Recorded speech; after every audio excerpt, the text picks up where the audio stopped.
Bueno, hoy tenemos un debate económico. Estamos ya conectados con Hernando Guerra García, jefe de plan de gobierno de Fuerza Popular y candidato al Congreso con el número 1. Fuerza Popular, que lleva a Keiko Fujimori como candidata a la presidencia de la República. Y también estamos con el economista Oscar Dancourt, integrante del equipo económico de Juntos por el Perú, que lleva como candidata a la presidencia a Verónica Mendoza. Muy buenas noches ante todo para ambos. Y yo quería empezar con un tema que me parece el más sensible y uno de los más claves en lo que viene para este año y para los siguientes años. ¿Cómo generamos trabajo? ¿Cómo generamos empleo? Es clarísimo que la pandemia nos golpeó mucho, nos golpeó brutal. En el momento más duro probablemente llegábamos a los 7 millones de desempleados, 7 millones de peruanos que se quedaron sin trabajo. Esto se ha ido recuperando, sin embargo, el mercado laboral ha estado bastante frío. ¿Cuáles son las propuestas para generar empleo y empleo de calidad, sobre todo en el corto y mediano plazo? Señor Dancourt, por favor. Buenas noches, ¿cómo están? El problema fundamental que tenemos efectivamente es el del desempleo. En Lima Metropolitana, los empleos adecuados entre 2019 y 2020, fines de 2019, fines de 2020, han caído en 30%. Eso es 1 millón de empleos adecuados destruidos, ¿sí? Y para todo el Perú urbano eso debe ser entre 2,5 y 3 millones de empleos, ¿sí? Entonces, el primer asunto es que no se puede generar empleo si la segunda ola está prácticamente descontrolada y por encima del nivel de contagios y decesos que tuvimos en la primera hora del año pasado, ¿sí? Yo diría que esa es una primera cuestión. La segunda cuestión es que si tenemos controlada la epidemia, con la vacuna es fácil relativamente regresar al nivel de empleo que teníamos en 2019. Necesitaríamos un impulso monetario, tasas de interés bajas, crédito a las empresas pequeñas, medianas, grandes, como Reactiva Perú, y necesitaríamos también un bono universal para las familias y un incremento de la inversión pública. Con esos componentes podríamos recuperar el nivel de empleo que teníamos en 2019. Ahí quisiera detenerme, señor Dancourt. El punto, sin embargo, termino con eso, sí, es que este escenario no es posible de conseguir si la segunda ola del COVID-19 ha hecho colapsar al sistema de salud y la curva de decesos sigue subiendo. Sí, claro, el tema de la pandemia va a marcar, pero quería detenerme en las propuestas que menciona, ¿no? Y sobre todo para saber el cómo. Claro, se va a necesitar más créditos para las micro y pequeñas empresas, bono para las familias. ¿Cómo se va a lograr eso con un déficit fiscal que llega a más de 60.000 millones de soles? Es decir, gastamos más de lo que nos ingresa en este momento y ese déficit es de más de 60.000 millones de soles. ¿Cómo van a lograr eso? Tenemos un déficit de 9 puntos del PBI el año pasado, en parte porque se cayó la recaudación tributaria, los ingresos corrientes, tributarios y no tributarios, y en parte porque ha subido el gasto corriente, porque el gasto de capital, la inversión pública no ha subido. Así es. Si queremos mantener un impulso fiscal durante el año 2021, no podemos reducir el déficit fiscal a 5% del PBI como está programado. Eso implicaría un ajuste muy fuerte, 4 puntos del PBI menos. Tendría que subir impuestos y reducir gastos. Y eso simplemente recesaría la economía y destruiría más empleos. Entonces, tenemos que tener un déficit más o menos similar, yo diría, a ojo buen cubero, al que tuvimos el año pasado. El punto es si lo podemos financiar. Exacto. Y si tenemos los recursos para financiarlo. Tenemos depósitos del sector público en el sistema financiero local por 12 puntos del PBI, reporte de inflación de diciembre, y tenemos una deuda baja, una deuda pública baja en términos de PBI en comparación con casi cualquier otro país latinoamericano salvo Chile. Así Perfecto. que somos un buen crédito y podemos conseguir, como ha conseguido el MEF el año pasado, podemos conseguir dinero prestado en los mercados financieros internacionales o en el mercado financiero local, mayor emitiendo deuda. bonos. Ahora, la misma pregunta para el señor Hernando Guerra García. ¿Cuál es la propuesta para generar más trabajo y, sobre todo, más trabajo de calidad? Porque probablemente la economía se vaya recuperando cuando se controle la pandemia, pero lo que hemos visto en los últimos meses es que el trabajo informal es el que se ha recuperado, no el trabajo formal. ¿Qué va a hacer Fuerza Popular de ganar las elecciones para generar trabajo de calidad?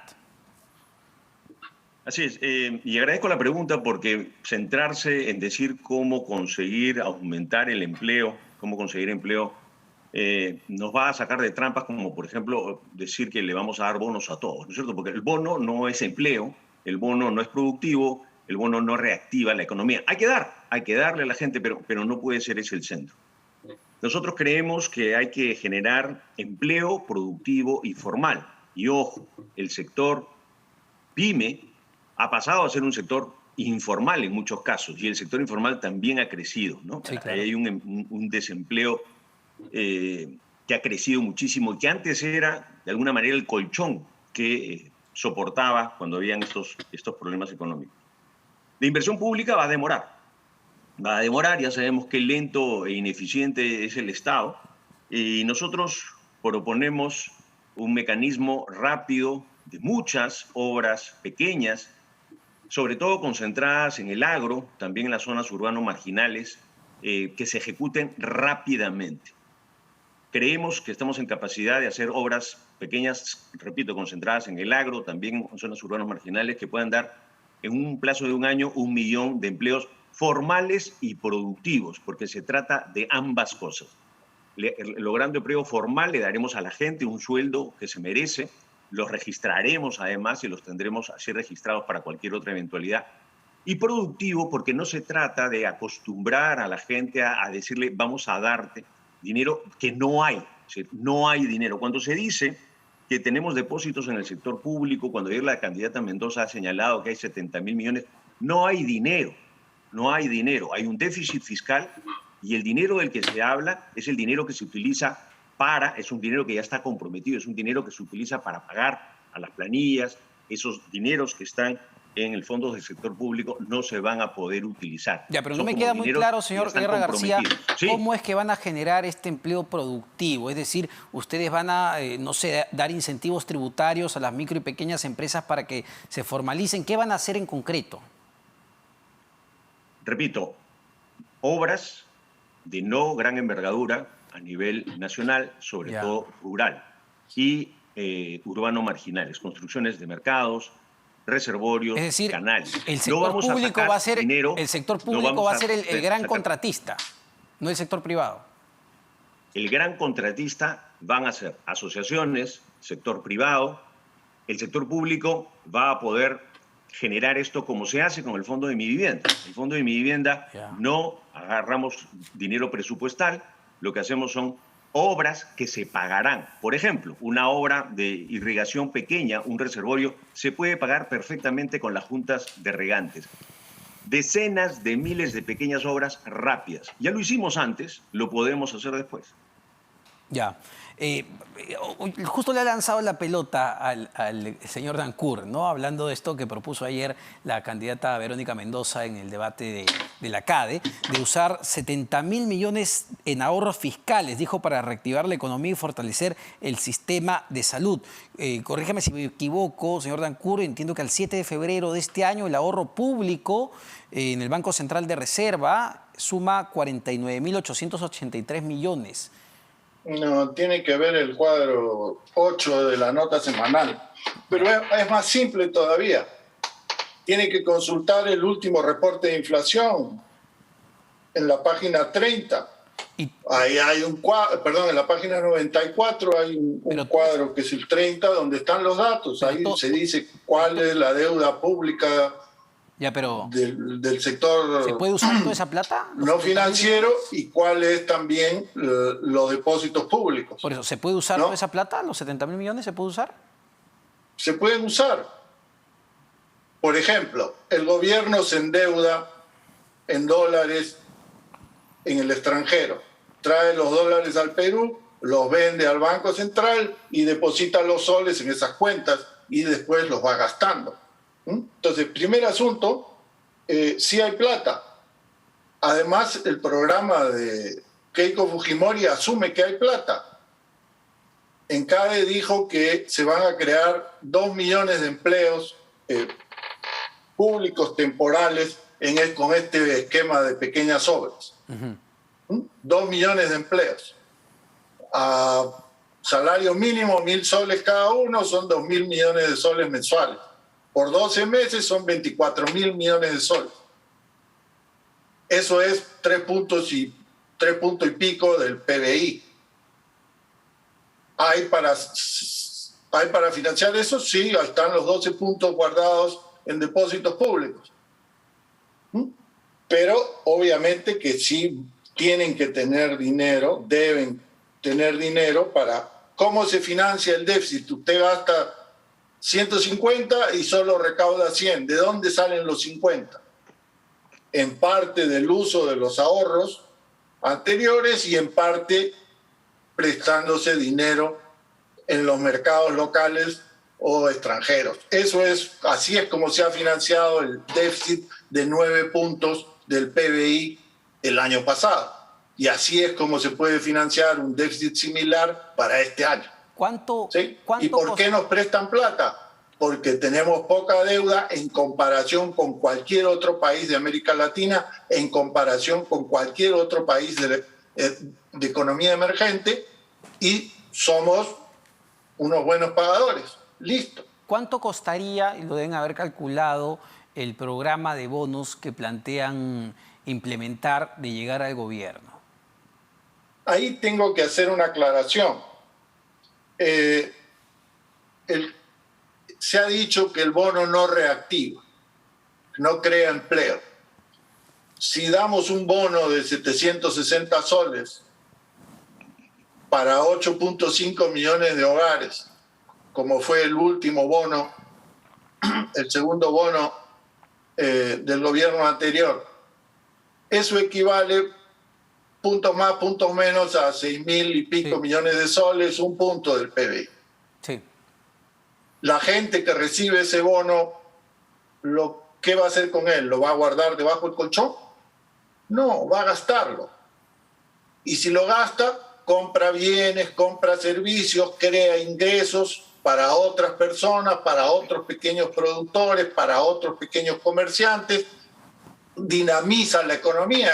Es exactamente como meter un punto del PBI en la economía. Se crean empleos, aumenta la producción de bienes y servicios. Eso es lo que va a pasar. Igual pasa con el programa Reactiva, ¿cierto? El Banco Central ha prestado 60.000 millones de soles a pequeñas, medianas y grandes empresas. Las pymes han recibido 45% del total y las grandes empresas un monto similar.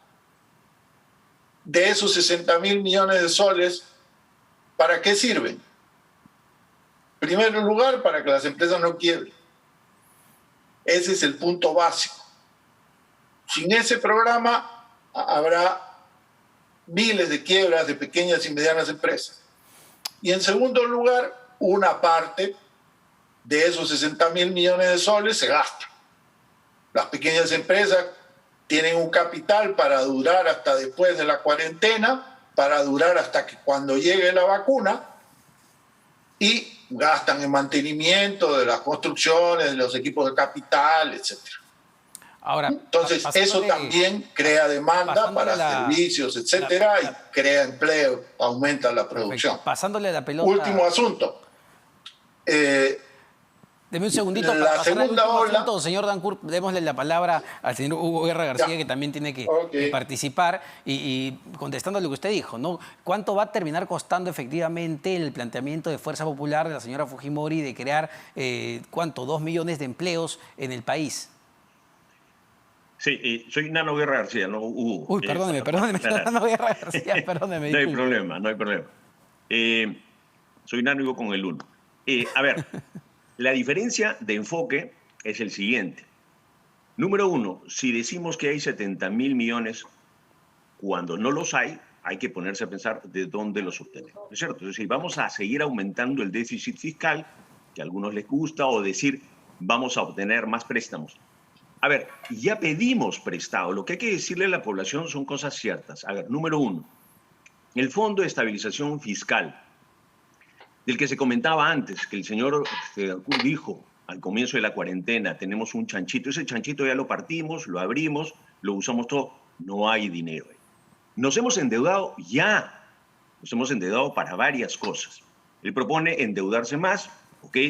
Ese es un esquema. Endeudarse más y entregarle dinero a la gente en forma de bonos. ¿Ok? Entonces, endeudaremos hasta nuestros nietos y les daremos bonos que activarán el consumo porque la gente pues consumirá, ¿no? De las empresas, etc. Nuestro enfoque es el siguiente. Número uno, esto no es sacar dinero presupuestal por el déficit fiscal. Esto es un préstamo. Préstamo contra obras. Obras que se pueden hacer rápidamente. Sí, puede ser 20.000 millones, 10.000 millones. Yo he hablado de 1 millón de empleos inicialmente. Hemos hablado de 1 millón de empleos inicialmente. Estas obras no son obras que nosotros quisiéramos entregar a los municipios porque se van a demorar, van a terminar, ya sabemos dónde los fondos.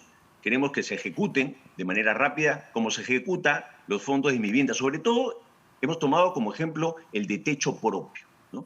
Se junta población, asociaciones, obtienen este crédito y lo pagan, lo pagan. La gente en nuestro país sabe pagar y sabe hacer cosas productivas. Por eso, nuestro enfoque es un empleo productivo y formal. Hay gente a la que por construir esto, por mejorar mercados, por hacer caminos, por hacer irrigaciones, por hacer pequeñas presas, cochas, va a pagársele por esta construcción. Esto reactivará, porque obviamente empleo, ingreso, consumo. También activará las pymes podemos hablarlo después, pero en esencia ese es nuestro esquema y ese es nuestro gran diferenciador de decir dinero hay cuando no hay, y si no, como no hay, bueno, nos endeudaremos más. Hemos hablado de gasto, ¿no? De gasto, pero hablemos ahora de recaudación, porque también va a ser importante que entre plata pues, al Estado para poder gastar en todo lo que quieren gastar en ambos casos. Señor Dancourt, ¿cuál va a ser la política tributaria en un eventual gobierno de Juntos por el Perú? Quizá una de las propuestas de Verónica Mendoza que genera mayor revuelo es la que plantea establecer un impuesto a las grandes fortunas en el país. ¿Esto va a ser suficiente para recaudar? ¿Han estimado cuánto podrían recaudar con esto? ¿Cuáles serían, digamos, las fortunas a partir de los montos que se les va a cobrar este impuesto? ¿De cuánto va a ser el impuesto? A ver, antes de eso quisiera terminar de contestar un punto respecto al empleo. Por favor. En el programa de Fuerza Popular se plantea crear empleos públicos temporales. Eso es lo que dijo Keiko Fujimori en la reunión del CAE. Y entonces, pongamos la figura así. Se han perdido 1 millón de empleos privados en Lima Metropolitana. Empleos adecuados, es decir, con un cierto nivel de ingreso, sí, por encima de 700, 750 soles, y además con jornada de trabajo completa. Ese millón de empleos privados que se han perdido en Lima, ¿los vamos a sustituir por empleos públicos temporales? ¿Dónde? Entonces, yo creo que ese programa no se plantea siquiera la cosa elemental, que es que hay que reactivar la economía para que esos empleos privados se generen porque hay demanda. ¿Sí? Y el punto básico aquí es el siguiente, ¿no? Que no hemos discutido. Hay una cuarentena y hay una epidemia en desarrollo, fuera de control. Hemos pasado los niveles que teníamos el año pasado en términos de contagios y decesos. Si miramos los datos de Lima Metropolitana, eso es claro. En esas condiciones no es posible reactivar la economía. Sí, claro. Lo que necesitamos es que la cuarentena funcione. Pero las razones por las que no funciona son económicas. Usted le dice a la gente, no trabaje, quédese en su casa. Y la gente igual sale.